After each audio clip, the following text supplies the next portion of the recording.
to intermission in the third dimension.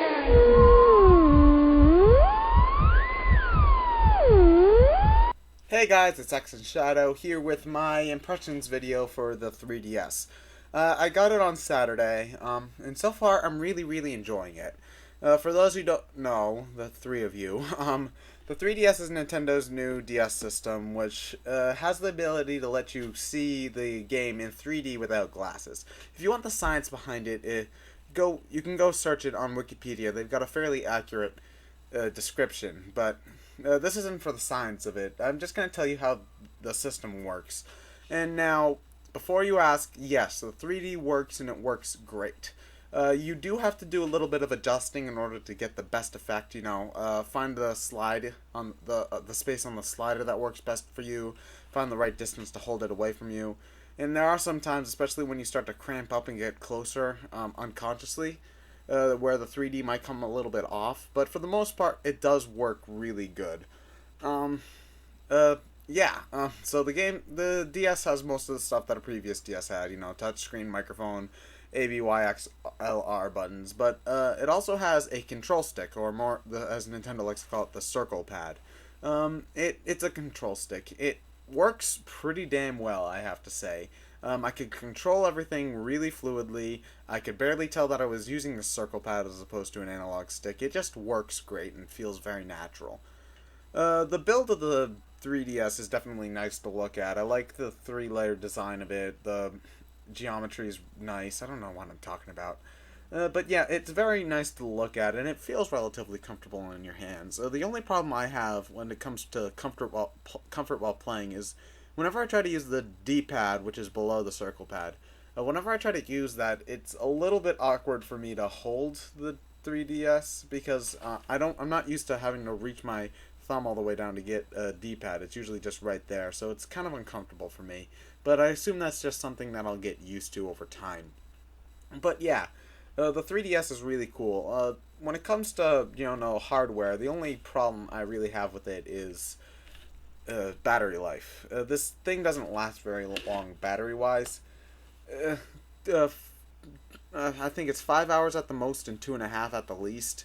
It's not good, to say the least. You can get some third-party battery pack solutions, but I haven't tried them myself, so I'm not sure how well those work. But, however, because of the nature of the 3D element, this isn't something that you're going to be playing on the bus or in the subway or in a car. Because if you're moving around a lot, the chances are the 3D is going to be screwed up. So, this is something that you're more likely to leave at the house and have a charger nearby to play anyway. And while the system isn't exactly portable, like, a good portable should be, I still like it, and I still have high hopes for future games that are going to come out. But yeah, so the 3DS has a lot of built-in software for it, one of which being Face Raiders, which is a little mini-game, the Me channel, and just some stuff that's sort of holdovers from the DSi, a sound channel and a camera channel. Sound and camera channels are kind of self-explanatory, not much to talk about, although, however, you can take 3D pictures with the with the camera channel. That's because the DS has 2 cameras in the front. So, if you want to try to take 3D pictures and, practice before they get easily accessible and cheap 3D cameras out on the market, you could try this. The picture quality isn't great, so I wouldn't say it's not going to be something you take for serious pictures. The sound channel is also relatively unremarkable. It can play some MP3s that you put on an SD card, but there are more convenient ways of listening to your music on the go. It's called an iPod. Everyone has one. But yeah, however, also built in onto the system are the Me channel and the Face Raiders game. Now, the Me channel is pretty much the same as it is from the Wii's version of it, although there are some new hairstyles and face parts and such. However, there is an ability that the 3DS has, which it takes a picture of your face, and then your Me looks like that face. Now, I tried it a few times. It doesn't work great. You do have to do some fiddling with it, with what you get in order to make it actually look like you. But it's definitely a good start, and my new Me looks a lot more like me than my old Me does. But yeah, with your Miis, you can then, well, not with your Miis, there's also face raiders, I should just say, face raiders. And face raiders is a unique concept where you take a picture of someone's face, and then they become little floating enemies that you got to try to kill. I'm not gonna lie, the game's actually pretty fun, though kind of shallow. It's definitely a cool experience, but because there's so much stuff going on, if you have 3D turned on, it tends to become a little bit laggy.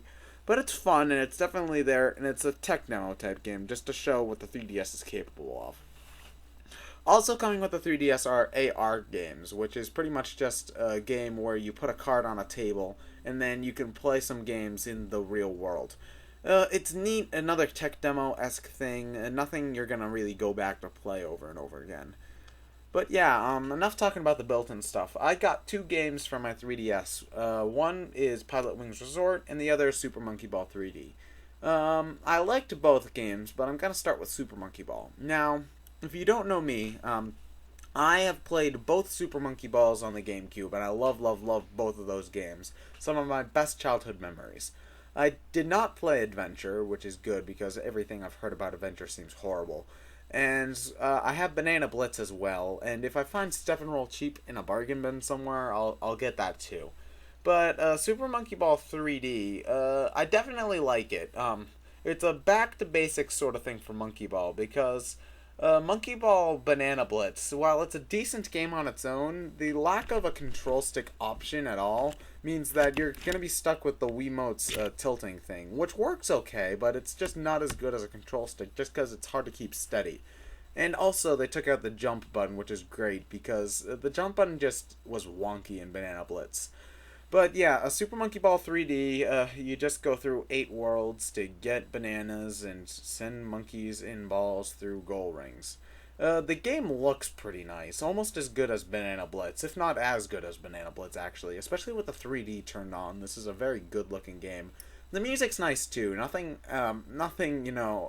amazing, nothing that'll change the video game music scape forever, but it's definitely catchy and nice to listen to. When it comes to gameplay, it's Monkey Ball, but however, this game is pretty damn easy, actually. I have not beaten a single Monkey Ball game, and I have 3 of them. The first, for Monkey Ball 1 and 2, that's just because they're really, really fucking hard. And for Monkey Ball Banana Blitz, that was because, well, the control was a little bit too wonky. But this game is pretty piss easy. I beat it in like 2 days, and that was with on and off playing where I wasn't even really trying. For a first-time Monkey Ball player, this might be a good pick, just because, it's so easy. But for veterans of the series, I'm not sure how much I want to endorse this one. It's good, it plays well, it's, Monkey Ball finally in its purest form. And I'd recommend buying it just to show Sega that, yes, we care about this franchise, and yes, keep going in this direction. Though, however, the difficulty is something that needs to be looked at. While I do find that the first 2 Monkey Ball games were too hard for their own good, this one's way too easy, so there needs to be a nice middle ground that needs to be kept. But overall, it is a good game. And so next up is Pilotwings Resort, which is another fun game. I have not played Pilotwings or Pilotwings 64, so I don't know how well this game holds up to those. But in Pilotwings, you fly around and stuff. That's pretty much it. There's no story.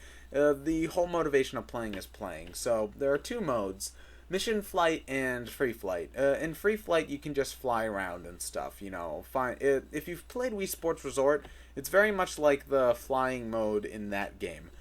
But in Mission Flight, there's a little bit more substance there. In Mission Flight, you can do a whole bunch of missions. However, most of them tend to end up being Superman 64. And if you don't know what I mean, you just fly through rings the whole time. That's the big component of most of the missions. There are a few more interesting ones, like ones where you have to put out fires. There's one where you hop into a squirrel suit, and there's one that you have to take some pictures of stuff. There are a few more that are somewhat interesting, but for the most part, you're just following a trail of guide dots and rings, trying to break through some speed panels. That's pretty much it. It's a fun game, don't get me wrong, but it lacks in substance in a major way. There's no story or no reason to be doing this. Excuse me. Especially with this game where it's mostly mission-based, I feel like it is possible to get some semblance of story out of that. Now, this is very much a tech demo also. It shows off the 3DS's hardware capabilities and the 3D and the circle pad, which does work great for these games. But yeah, there's no substance to this game, which is my only problem with it. It's addicting, yes, and it's fun to play, but there's just nothing really there. But yeah, 3DS. Overall, I like the system. It's a great system. My two problems with it so far, as you can pretty much tell, is one, the battery life, and two, the launch lineup is kind of weak. Monkey Ball's good, but it's nothing spectacular, and Pilotwings just seems more like a tech demo than anything else. A fun tech demo, but a tech demo. So, for the time being, anyway, I'd pick it up with caution. I do recommend that eventually you get one. Whenever the game that you want most comes around. For most people, that'll probably be Zelda: Ocarina of Time. For some, it'll be Kid Icarus Uprising, which I'm looking forward to, and I'm also looking forward to Paper Mario as well. There are games coming; they're just not out yet. So, if you want to wait for those, I won't blame you. If you want to wait for the inevitable update with better battery life, well, I can't blame you for that either. But for the most part, this system does work and it is fun. But yeah, that's pretty much all I have to say. I'm ExandShadow. I'll see you guys later.